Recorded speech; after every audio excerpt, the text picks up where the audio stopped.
Jangankan nomor telepon, alamat rumah, data kesehatannya aja gue punya, Pandemi kemarin, mungkin pernah lihat bahwa itu orang yang kena COVID, data toraksnya itu beredar di sosmed.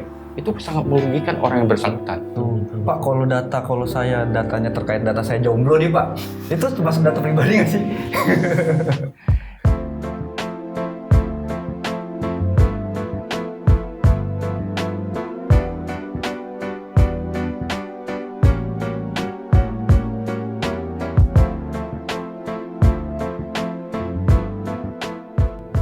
Wah, Bang, Apa tuh? kita nih, Mici. Heeh, Mici kenapa? Lu kemarin dia diundang ke sini kan? Betul. Nah, lu ada ini nggak kontaknya, nomor teleponnya, atau alamat rumahnya gitu?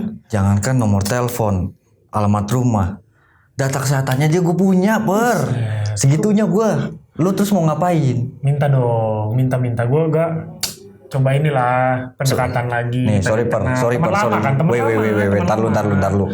Mau temen kek, mau apa kek, sorry nih. Gua nggak bisa lagi ngasih data-data orang secara sembarangan. Oh, kenapa, Mici? Nggak bisa, soalnya sekarang tuh ada aturan baru, Undang-Undang Pelindungan Data Pribadi, yang dimana ngatur kita setiap orang nggak boleh tuh nge-share data pribadi orang lain, gitu. Tuh bahaya, PDP itu PDP. PDP betul gitu. Tapi untuk lebih detailnya, gue undang aja nih pembicara kita segala macam yang kurang lebih dia tahu nih Tentang terkait PDP teknis itu, PDP ini. atau perlindungan, atau ya bagaimana cara melindungi itu, khususnya dari sisi hal-hal di mana data itu disimpan gitu-gitu kali ya. Betul, Bisa dapat data itu juga kan berarti pertanyaan tuh tadi sebenarnya. Oke. Nah, jadi kita sambut aja Bapak Edi Antoni. Oh, terima kasih Kopur dan Robi. Iya Pak, sekedar informasi nih ya, Bapak Edi Antoni ini merupakan Presiden Direktur dari PT Master System Infotama. Betul ya Pak ya? Betul sekali, Robi. Nah, PT Master System Infotama ini salah satu atau salah satu-satunya Pak ya, yang merupakan sistem integrator company terdepan di Indonesia. Gitu. Keren banget nggak? Mantap. Bener ya Pak ya itu ya Pak ya? Bener sekali, Robi. Ini, Pak. Tentang PDP. Oke. Berarti Pak, misalnya Pak, kayak tadi kan, saya sebenarnya pengen tahu aja nih Pak. Sebenarnya berarti perlindungan data pribadi itu emang nggak boleh Pak ya? Maksudnya saya nanya-nanya data pribadi itu sembarangan dikasih sama Robi itu ada larangan ya berarti sekarang Pak? Iya, saya pikir pemerintah sangat jeli ya sekarang menerbitkan undang-undang PDP tadi udah disebutkan. Jadi kita melindungi hak kita yang punya data pribadi. Juga mereka melindungi jangan sampai mereka yang lembaga atau perusahaan yang memproses data-data pribadi kita sampai bocor keluar.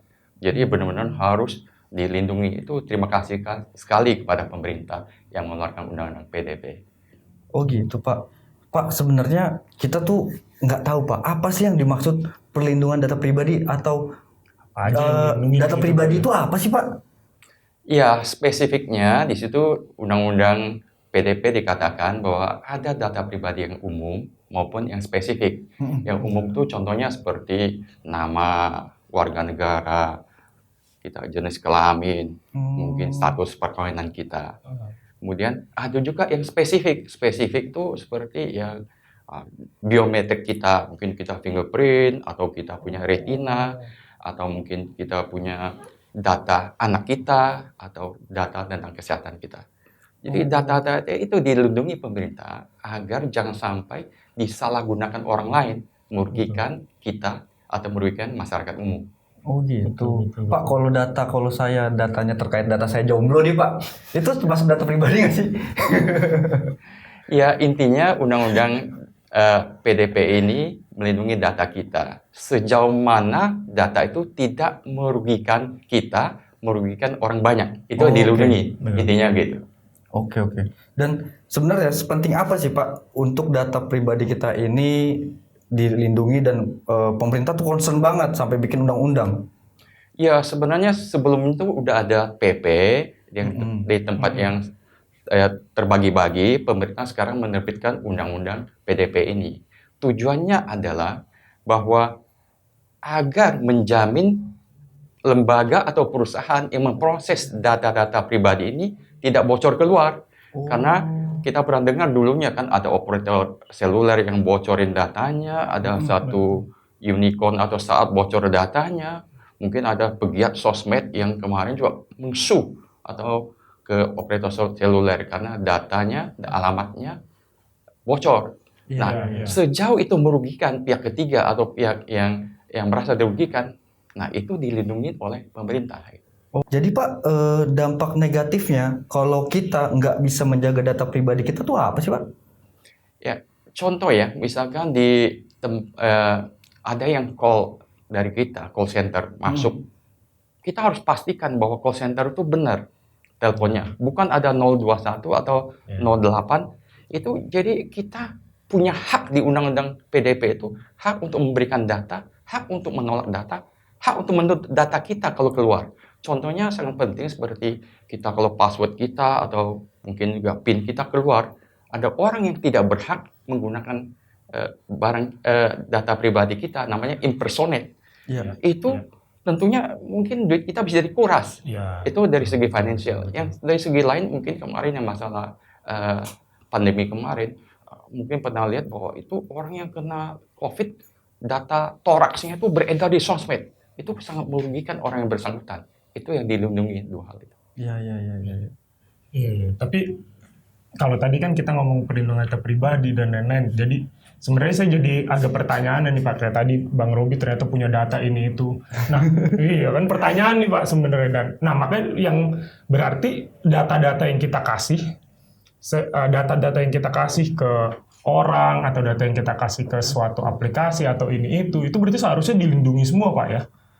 Oh iya benar, justru itu undang-undang PDP ini di samping melindungi hak kita yang punya data pribadi, juga untuk memastikan lembaga atau perusahaan yang mengelola data kita ini, mereka melakukan kewajiban-kewajiban yang sesuai dengan mandat dari Undang-Undang PDP. Artinya mereka harus menjaga data jangan sampai bocor keluar.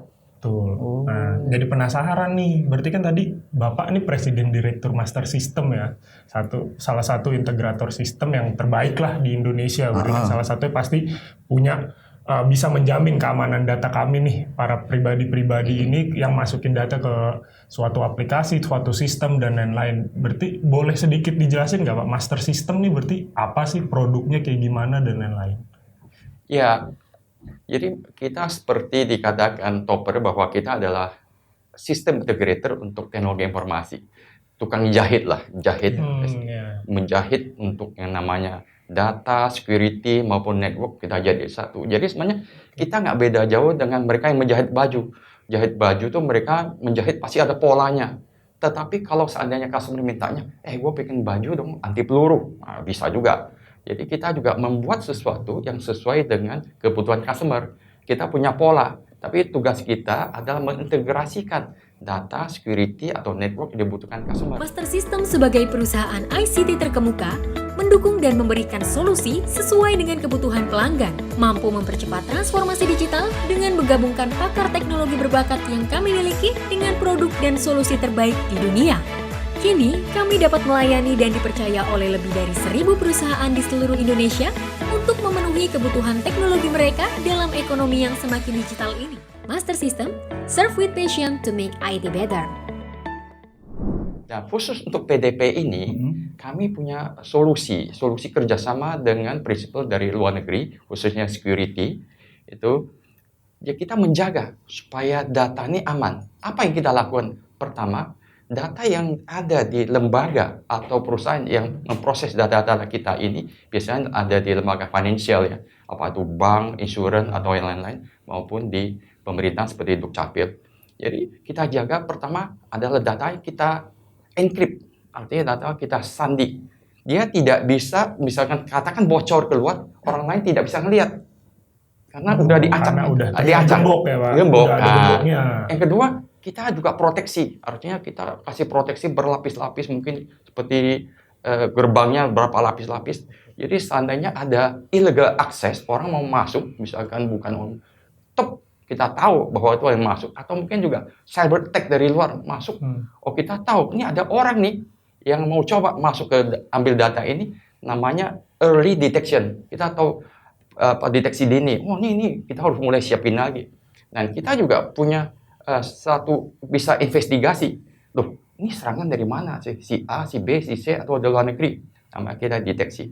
Kemudian kita juga bisa menjaga remediasi. Oh, seandainya kalau ini ada masalah, mitigasi kita gimana nih? Seandainya bocor semua ini. Bocor. Nah, kita siapin. Jadi kita siapin pertama dari encrypt-nya, yang kedua seperti early detection, kemudian investigasi dan remediasi. Pokoknya komplit deh. Iya. Jadi tadi Pak, walaupun bocor, tapi datanya itu sebenarnya sudah diacak ya Pak ya? Oh, betul. gitu. Jadi itu yang paling jeleknya lah. Kalau sampai bocor itu udah diacak. Tapi kita menjaga supaya nggak bocor dengan tadi pertahanan berlapis-lapis itu. Itulah tugas kita untuk. Iya. Jadi kayak dulu sebelum-sebelumnya ini kan sempat terkenal ada yang namanya Bjorka ya Pak. Sempat ngebocorin data-data nih, segala macam. Nah, jadi kalau ada misalnya institusi pemerintah atau apapun itu yang bekerja sama Master System, walaupun let's say worst case-nya itu bocor, tapi itu sudah data yang acak ya Pak ya? Iya, kalau dia memang udah pernah kerja sama dengan kita dan menggunakan jasa kita udah lakukan itu. Kecuali kalau mereka sama sekali pada saat kejadian itu mereka belum menggunakan teknologi untuk encrypt atau proteksi itu ya. Nah, itu pun bisa kita bantu dengan remediasi juga. Iya. Tuh, jangan ragu-ragu lagi tuh, segera hubungi Master System. Kemana Pak kalau kita ibaratnya mau kerja sama nih sama Master System? Ada BUMN atau pemerintah, kemana sih Pak? Nah, nanti bisa lihat misalkan di markom@mastersystem.co.id. Oh, nanti kita cantumin aja nih, biar editor ada kerja di sini.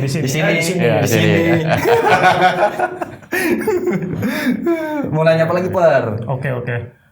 Master System ya, berarti ya tambahan juga nih berarti sebenarnya. Berarti bisa dibilang salah satu aplikasi-aplikasi yang kalau kita mau merasa aman, sistem atau bisnis apapun itu yang kita pengen buka-buka data, cari siapa yang udah jadi klien Master System, betul nggak?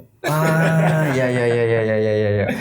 Dan kalau mau tahu sebenarnya klien-klien yang sudah bekerja sama dengan Master System itu termasuk perusahaan-perusahaan yang besar juga ya Pak ya? Kalau kita lihat dari website ya Pak ya? Iya betul. Jadi sekarang kita waktu awal kita bergerak di bidang usaha di finansial ya seperti perbankan, insurance.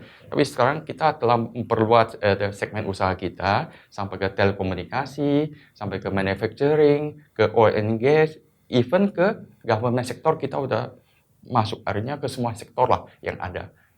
Karena semua perusahaan itu rata-rata punya data Pak ya. Betul. Dan itu harus dilindungi semua karena semua sekarang data itu udah bukan hard copy lagi sekarang ya, soft copy, dan itu yang solusi yang bisa ditawarkan sama Master System ya, untuk melindungi segala jenis data di suatu perusahaan. Betul gitu, sekali, Pak. Dokter. Luar biasa. Iya. Per, kalau nggak salah dengar atau baca ya Pak, Master System ini sudah berdiri selama 30 tahun Pak, benar Pak? Iya, jadi Robi, biasanya kan orang mendirikan satu startup atau perusahaan, mereka lakukan, pendirinya udah pernah melakukan pekerjaan yang sama, atau pendirinya sama sekali mulai dari nol kerjaan. Gitu. Ya, kebetulan saya sendiri udah pernah melakoni kerja di perusahaan yang bergerak di teknologi informasi. Ya, contohnya misalkan dulu kita lihat satu startup yang di travel sekarang ngetop startup jadi unicorn. Pendirinya kan sebelumnya juga pernah kerja di bidang travel, jadi dia ngerti banget. Maksudnya prosedurnya dia ambil, dia jalani. Ya, halnya juga kita lakukan. Sebenarnya ada kedua juga mungkin untuk anak-anak muda yang pengen bikin bisnis, itu biasanya salah satu orang terkaya di Jepang, mereka mulai mau bikin bisnis, lulus dari sekolah di Amerika, mau caranya mereka list 100, kira-kira coret aja 100 perusahaan apa yang bidang kita mau lakukan. Mungkin kita reduksi 50 jadi 20, 10, 5 jadi 1. Seleksi terus direduksi terus. Itu cara kedua. Kalau saya Master System cara yang pertama. Dan jadi kita hampir 30 tahun, kita bisa bagi 30 tahun ini pun 10 tahun pertama. Bisnis kita apa? Ya kita banyak bicara hardware sama network 10 tahun pertama. 10 tahun kedua, kita mulai network data security. 10 tahun terakhir kita tambah lagi network data security, cloud platform, sama ada IP sendiri. IP itu intellectual property atau hak cipta.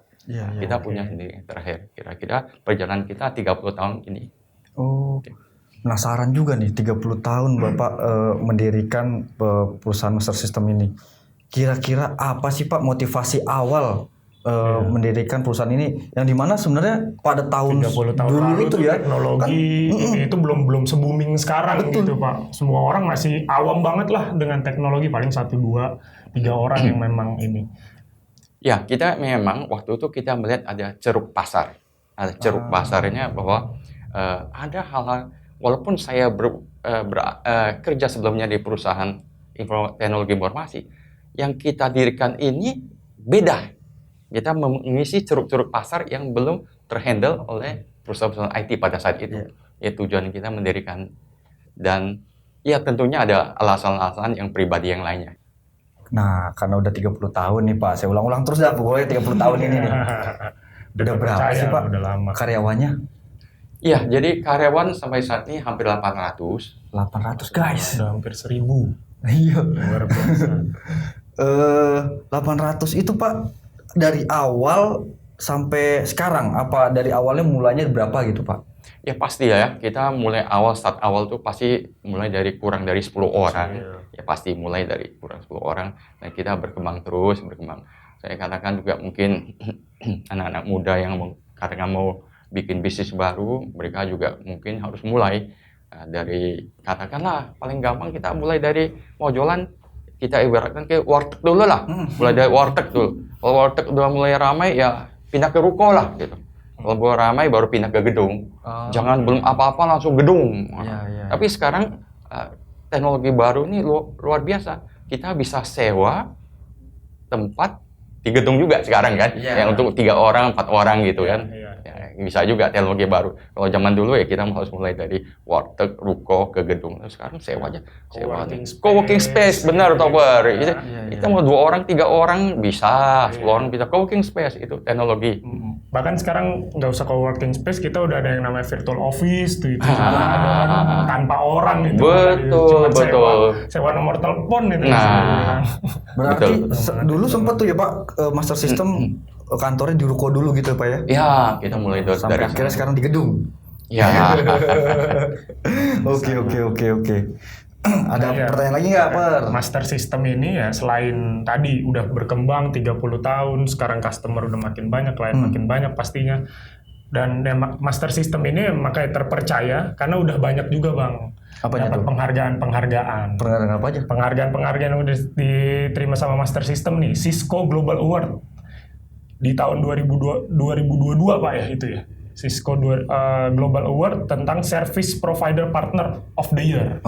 Itu salah satunya. Lalu berikutnya Indonesia Ministry of State-Owned Enterprise atau BUMN. BUMN ya Pak ya? BUMN Pak ya, dari Menteri BUMN tentang The Best Private Vendor di tahun 2022. Dan juga F5 Asian Partner Exclusive Summit mendapat penghargaan Security Sales Champion Partner tahun 2020. Penghargaannya baru-baru semua, jadi memang udah makin besar, sudah makin baik berarti produk-produknya. Dan mungkin apa aja sih Pak berarti pengembangan yang terakhir atau pengembangan yang terbaik nih yang sudah dikembangkan sama Master System sampai akhirnya kita bisa Master System bisa mendapatkan penghargaan terbaik ini? Ya, yang pertama kita harus punya passion. Passion kita apa? Kita mau support customer. Yang penting kita membuat customer satisfied. Di situ kita harus punya inovasi juga. Inovasi, dan tentunya kita punya value added. Dan paling penting ada persistent, gigih. Nah, itu yang beberapa tips yang kita lakukan. Tentunya setiap orang melakukannya berbeda-beda. Yang kami lakukan yang menurut kami tepat yang kami lakukan sehingga kami dihargai customer, kami dihargai prinsipal juga. Oh. Nah, tadi kan Bapak juga bilang Pak, poin pertama tadi Bapak sebut tuh tentang customer satisfaction, di mana kita membuat pelanggan puas berarti Pak. Bapak kan berarti pelanggannya kebanyakan bisnis nih Pak, bisnis to bisnis. Gimana sih Pak berarti cara atau apa biasanya yang dilakukan sama Master System untuk bisa memberikan customer satisfaction terbaik untuk customer-customer yang Master System? Ya, kita kalau lihat definisi customer satisfaction, berarti customer harus satisfied. Artinya apa yang mereka request, kita harus penuhi. Nah, biasanya apa yang request kita deliver, gap inilah yang mereka nggak puas. Kalau gapnya semakin kecil, mereka semakin puas. Jadi, ya kita kembali ke sedikit teori dulu. Ada Michael Tracy dan Fred Wiersma tahun 95 mengatakan bahwa ada 3 konsep. Konsep pertama, product leadership. Yang kedua adalah operational excellence. Ketiga adalah customer intimacy. Dari 3 ini kita nggak bisa best of tiga-tiganya best, pasti satu di antara 3 yang jadi best.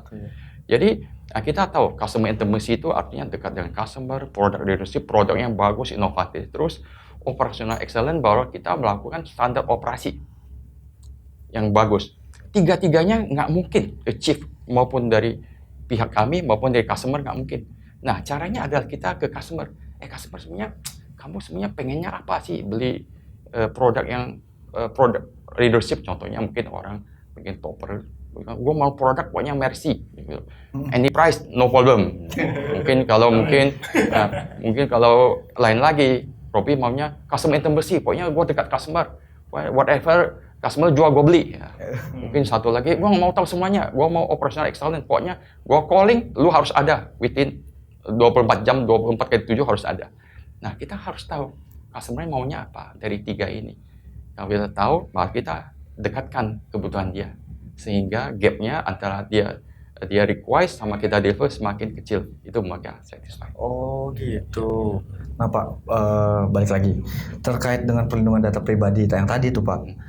Apa sih yang dilakukan Master System untuk melakukan pembinaan kepada karyawannya Pak? Iya, dengan 800 karyawan ini sekarang, kita deploy namanya ISO 27001, yaitu tentang security. Artinya kita sebelum kita membantu customer untuk protect datanya, kita sendiri harus protect data kita, nggak boleh keluar. Caranya apa? Kita ada simpan data kita, dan data kita tuh nggak bisa di-copy oleh karyawan kita sekalipun. Mereka hanya bisa, katakan, kalau memang niat mereka mau ambil data, mereka foto berarti udah melanggar undang-undang PDP kan gitu. Jadi kita mau jaga bahwa data kitanya nggak bisa keluar. Artinya kalau kita mau support customer, kita sendiri harus proper dulu. Kalau nggak tuh ya gimana customer percaya kita. Iya, berarti dimulai dari internal dulu ya Pak ya, diterapkannya baru customer akhirnya percaya gitu ya. Betul. Oh iya. Perkuat diri untuk bisa tampil. Benar. Nah, yang saya tahu Master System itu memberikan layanan yang beberapa layanan ya Pak ya yang ditawarkan oleh Master System. Salah satunya data center dan cloud infrastruktur. Lalu adaptive security arsitektur. Ketiga, digital business management. Keempat, big data and analysis.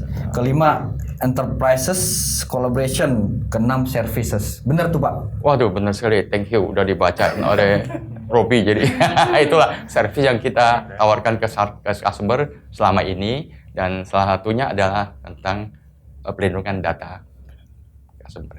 Nah, tapi yang saya tahu nih Pak, selain solusi-solusi yang tadi saya sebut, saya dengar Master System juga punya intellectual property ya Pak? Macam-macam. Sekarang namanya omnichannel, orang bisa komplain voice, email, chat, atau apa macam-macam ya. Jadi ini namanya single omnichannel. Jadi customer single journey gitu. Dulu belajarnya di Fakultas Hukum, tapi buka bisnisnya malah di bidang IT Pak. Debat ya dasarnya kalah dengan kelompok yang lain. Tapi setelah selesai saya tanya yang bersangkutan, tadi kenapa lu bisa jawab gitu ya? Gue nggak ada tuh baca di undang-undang maupun jurisprudensi, nggak ada. Kenapa lu jawab gitu? Ngomong dulu baru mikir.